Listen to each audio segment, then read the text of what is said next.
deal with that. And then he tried to bring in reinforcements because he know the beatdown is inevitable. And look who he brought with him. Am I supposed to be scared? Am I supposed to be scared? Y'all like to see me like Don't do it. Don't do it. Don't do it. First takes in the house. Let's go. First Take is powered by Shopify.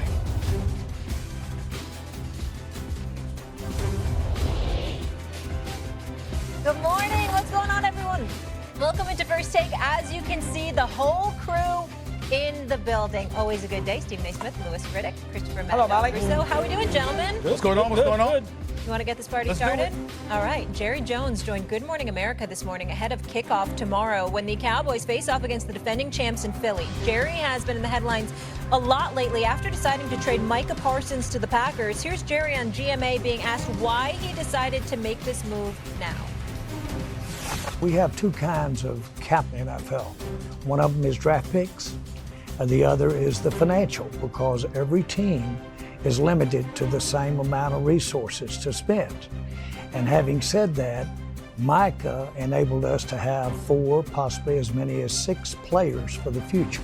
That's a good trade when you need numbers. I'll take the numbers every time.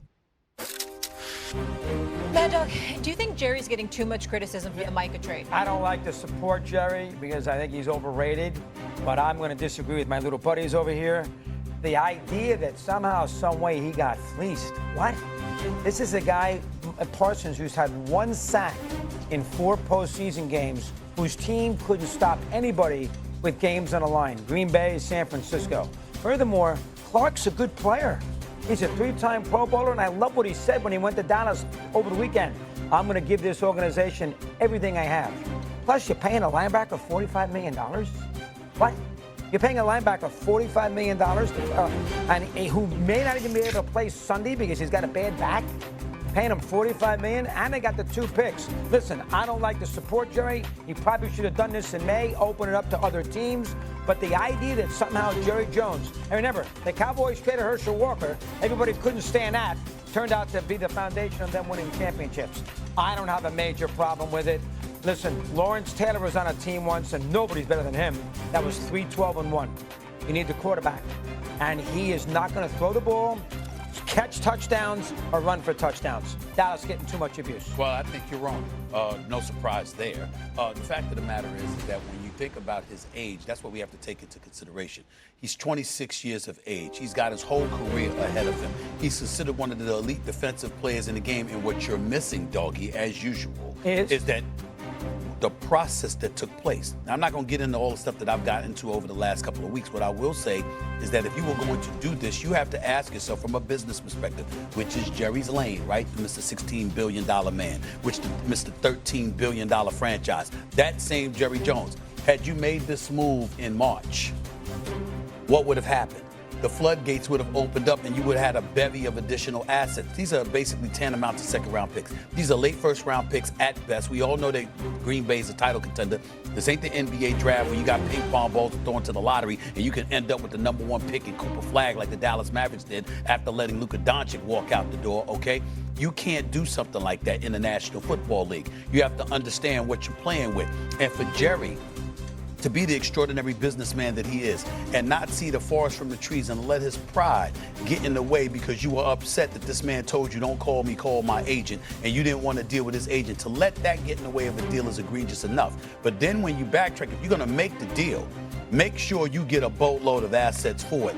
2 for late first-round picks, tantamount to second-round picks, and Kenny Clark doesn't cut it. And oh, by the way, when you talk about Jerry, it's not like the man doesn't spend some money. Look at Dak Prescott's. Look at CeeDee Lamb's contract. Dak Prescott, highest-paid quarterback in the NFL. CeeDee Lamb, the 3rd highest-paid wide receiver. DeRon Bland just signed his bid. It's the 5th highest-paid cornerback in the game. Jake Ferguson is the 7th highest-paid tight end in the game. And then you got 2 defensive tackles that are both getting paid over $20 million. So if you can pay those people, you could have figured out a way to either pay Micah Parsons or to make sure that if you didn't pay him, you got a boatload of additional assets for him. You did neither if you're Jerry Jones. And you traded him within the division, in all likelihood, to a team that's going to be in your way, if in the conference rather, if that's all likely a team that's going to be in your way if you get as far as they intend to get. A couple of things. One, you mentioned that Lawrence Taylor was on a team that was 3-12-1. Yes, they were. They didn't trade Lawrence Taylor. They didn't trade Lawrence Taylor, did they? Point. Okay, because they knew what they had right there, right? So you continue to build. Number two, did Jerry want to sign Micah this offseason? Yeah, he thought he had a deal, right? So it's not like Jerry just came up with now some big giant plan where he can go, hey, you know what? I'm going to outsmart the league. I'm going to trade this guy, and I might turn it into 4 or 5 picks. And everyone's going to say, hey, look, what a smart move, Jerry. Way to not pay He wanted to pay him. He supposedly had a deal, right? He had struck a deal with him himself. The thing about it is, this wasn't about a great business move, because if it was going to be a great business move, as Stephen A. alluded to, he would have opened the bidding up back in March, April, and maybe got a true Herschel Walker type of haul for him, a serious haul. He didn't want to trade him. He just didn't want to do business the way Micah wanted to do business, which was with my agent, David Mulugeta, by my side, looking over the details and crossing the T's and dotting I's. That's what he didn't want, for whatever reason it is. As he said in that interview with Stephen A., you know, it was like there was no room for a third and all this other nonsense. It came down to, I'm going to do business the way I want to do. You know why? Because I answer to nobody. And I'm the only GM in the league who answers to nobody. You know why? Because I own the team. So for me, he's not getting too much flack, because this whole thing is convoluted in the first place. You wanted to sign him. You know why you wanted to sign him? Because you had a transformational player on your team that you drafted. Okay, whether or not you have some issues with maybe the way he conducts himself, or you have some issues with his agent, the fact of the matter is you knew you had a transformational player in his prime. Just like the Giants knew that they had one with LT. And that's why they didn't trade him even when they stunk. They continued to build out around him. This is a bad move for them. Regardless of whether or not, look, they have some other guys on their roster right now. Dante Fowler Jr., Donovan Ezeraku, who they drafted from BC, Sam Williams. They have some guys who are going to try and pick up the slack. But you don't trade people like this. You just don't. And especially if you don't get what you're talking about, a absolute treasure trove being hoisted your way. And by the way, you don't do that. And don't try to throw some history at us like you're the only one that knows it. Lawrence Taylor came into the league in '81. That is true. All right? If you remember, the next year they only won 4 games. Ray Perkins was their coach. In the year they went 3-12-1, Bill Parcells was a rookie head coach. Correct. So again, there was changes in everything that was transpiring within the New York Giants. The very next year, they went to the divisional playoffs in Parcells' second year, and then all of a sudden their run began. So let's not forget that part, okay? I made a point. They were 3-12-1, and LT was on a team. But he's on a team. But like Louis Redick said, he wasn't traded because you knew how valuable he was. You can't look at one player and say, oh, it doesn't matter. What would the Giants have been without Lawrence Taylor? What would the Giants have been without Lawrence Taylor? And what have the Cowboys been with Michael Parsons? I can point to all bevy of stuff wrong with the Dallas Cowboys before you get to Michael Parsons. Before you can get with the Michael Parsons. He's been awful. He's against the run. Against the run. Well, that's what he's supposed to do. Excuse me. Never awful when it comes to getting to the quarterback. They has never been accused of that. And what was Lawrence Taylor's specialty? Well, as great as he was. Well, you can do everything, but getting the QB. What was it? Getting to the QB. Instilled fear in the opposition. Fright night. Having to deal with that man because you knew he was coming for your quarterback.